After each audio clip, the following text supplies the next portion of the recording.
Hello, and thank you for joining us here at Boer Insurance Group. You've got Derek Boer, Jake Mary, and Ryan Boer here to touch on what are we seeing here so far in 2023. We held a workshop at Thousand Oaks in the fall of 2022, kind of setting the stages based on some grumblings of what was happening in our insurance industry and setting expectations for what we would likely see in 2023. Now, here we are into March. Where are things at? How far off were we? Did we hit the mark? Did we miss the mark?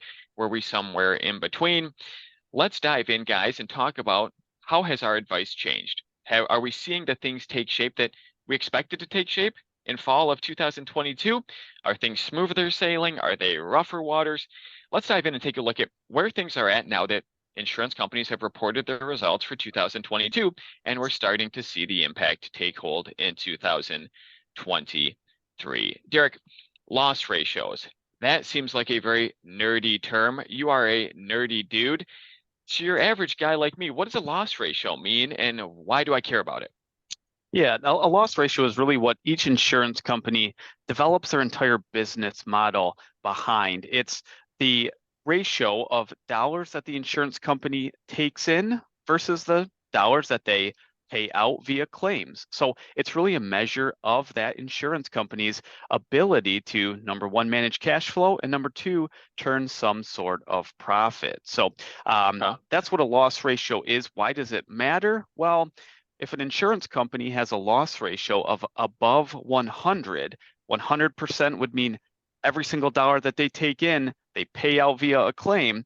If they have above 100, they're not going to be in business very long. They're burning Hmm. through cash, and that's an unprofitable business. It's going to be in the red. So, an What's a typical loss ratio then? What are insurance companies trying to? I mean, we all, of course, think insurance companies are making billions of dollars on all the premiums we're paying. Realistically, what does it look like for an insurance company to have an average or maybe an acceptable year as a loss ratio? What is that? In what was it last year? Yeah, well, most times an insurance company wants to be somewhere around a 92 to a 93% loss ratio, and that includes their operating expenses as well. But that means for every dollar that they take in, they're going to make, 7 or 8 cents of profit on that. So that's what we've seen historically. That changed quite drastically during 2022. 2022 loss ratios pretty much across the board were 103 or higher. That means that there isn't a single insurance company that turned a profit during 2022. And as you hinted to earlier, a big part of that is inflation and some of the things we touched on during our fall workshop from 2022. But there are also some other factors that are in play, which we'll touch on a little bit later in this presentation. Interesting. Okay. So important to recognize that loss ratios were unfavorable last year. More claims being paid out than premium being taken in. If you do any sort of Googling, you're going to see many insurance companies, especially the big dogs, the household names that you see on the Super Bowl, reporting record losses in 2022. So what's causing that, right? Is it just the fact that there are more claims being paid? I mean, that's a big driver here, but why? Why are claims being paid out at such a greater amount than anticipated? Yeah. Well, I think, we've all heard about inflation. It depends on who you believe, but it's somewhere between, let's say, 7% and 10%, right? But if you look at the actual inflation factors by category, you're going to see that two of those categories are very specific to insurance. That's auto and used car prices and the parts associated with them, and homes and the repairs that are required to them when something Mm, goes wrong. So that aspect of that actual overall inflation figure is higher than that. So insurance companies, although they've raised rates to follow inflation, their actual claim payments are much higher than just the typical inflationary factor if you look at the economy in general. So inflation really is one of those main mm. factors driving up insurance claims. And as you'll see on this slide here, in 2021, the average auto insurance claim was $5,400. In 2022, that same exact claim was $8,700. We're not talking Mm. about frequency or anything like that at this point. We're just saying for each claim that occurred, what was the average payout? That's a significant increase from one year to the next. Interesting. And it's important to note also that driving behavior has been described nationwide as angry, right? The number of excessive speeding tickets and bad claims from people being totally distracted have increased substantially, right? And that's been on the radar for years. Everyone knows that's an issue, and it's only getting worse, unfortunately. On top of that, people are putting more miles on their cars, even more miles than they were driving before COVID reduced that figure substantially. On top of that, right? Does anybody feel bad about insurance companies losing a ton of money? No, of course not. But we want to have at least a reasonable market in our state for insurance products because we don't want to turn into Florida, right? You read about Florida, you can hardly find home insurance in Florida at any cost. And now the auto insurance industry in Florida is starting to follow suit. So you want insurance companies to be able to turn at least a reasonable profit so that it's a competitive landscaping and you have insurance companies willing to offer coverage in the state. What do cats have to do with it, Derek? You're a dog guy. I'm a dog guy, not necessarily a cat person. But most of us that follow any level of the news have noticed that natural disasters and other catastrophic losses and events are on the rise. It could be the fires out west. It could be the hurricanes in Florida.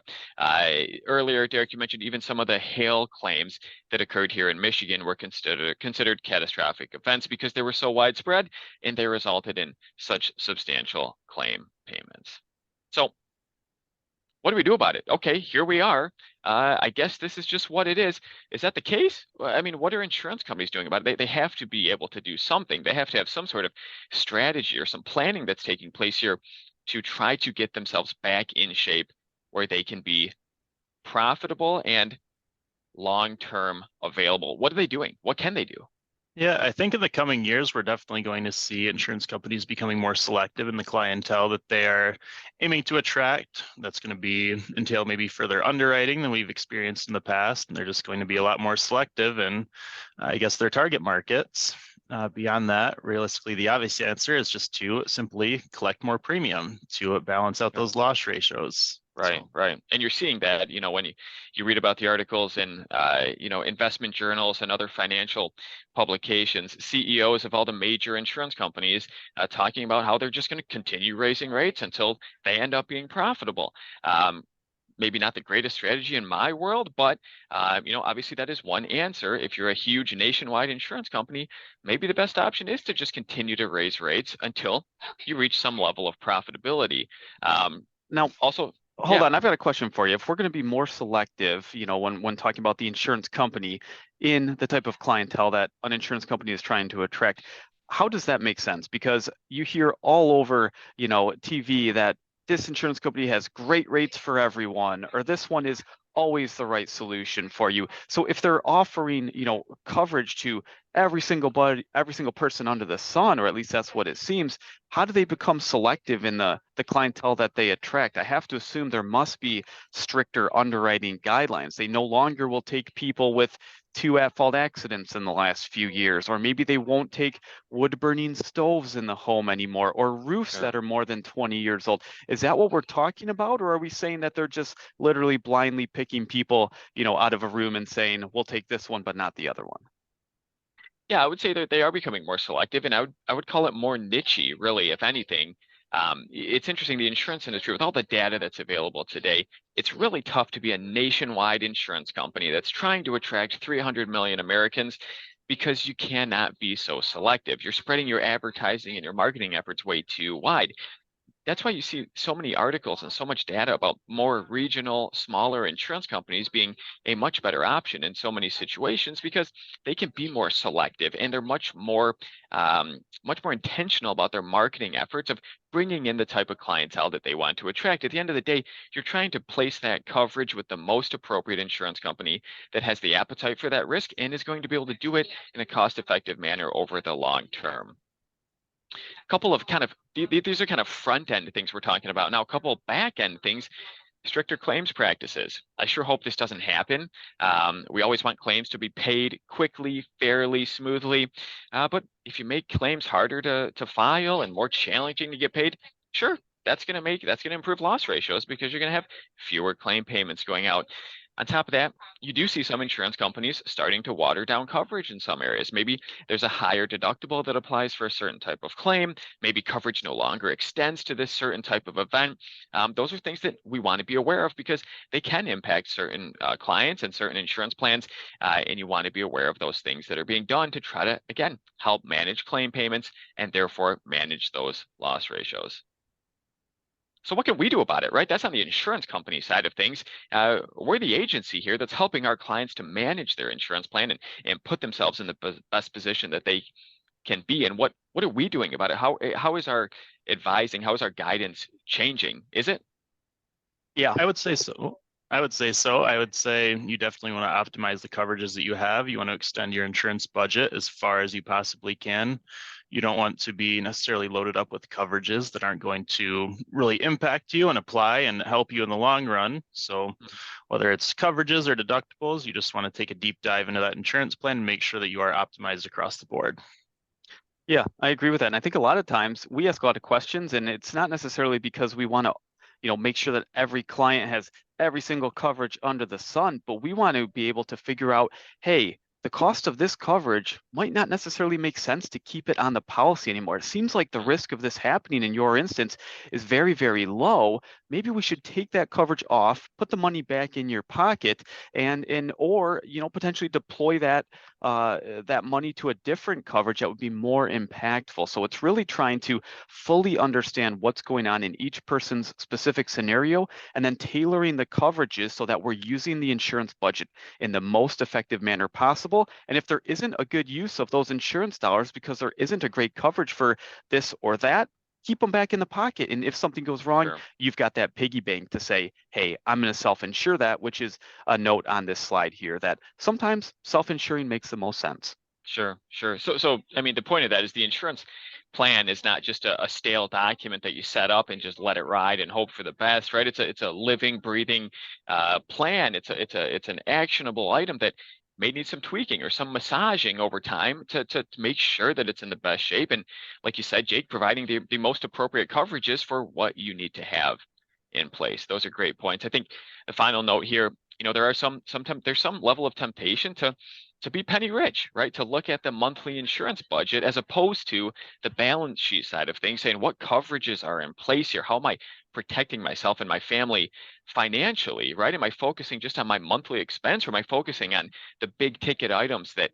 I can buy coverage for that are going to help prevent my financial future from being absolutely destroyed if the worst day happens or something goes terribly wrong? Reminder here from Warren Buffett, of course, which I've modified just slightly, but he says it takes 20 years to build a successful financial plan and only 5 minutes to ruin it. If you keep that in mind, you will do things differently. And I think that it has a lot to do with insurance planning, right? We're planning ahead of time, hopefully never needing all of the work we're putting into a custom tailored insurance plan. But boy, it can make a world of difference to have the right coverage in place if unfortunately that day ever happens where something goes terribly wrong. So any closing comments, guys? I'd say, we're kind of seeing what we expected take place in the insurance industry based on what we were kind of touching on in the fall as we were preparing for 2023. But we're staying busy. We're talking with clients. We're helping make updates. We're bringing new people on board that need some advice. Is there anything else you'd like to close with here? Yeah, I would just say as we're kind of navigating these times across the entire industry, we're going to be dealing with increases. It's important to have an independent agent in your corner, someone who's willing to go out there to the market and find the best fit possible for you under any circumstances. Sure. Very good. Well, cool. Well, hey, thanks both of you for coming on and joining me today. Anybody that might need some assistance or some help or wants to dive into any of these ideas we've touched on here, please always reach out to Boer Insurance Group. We are here and happy to help. Thanks for your time, guys. Thanks, Brian.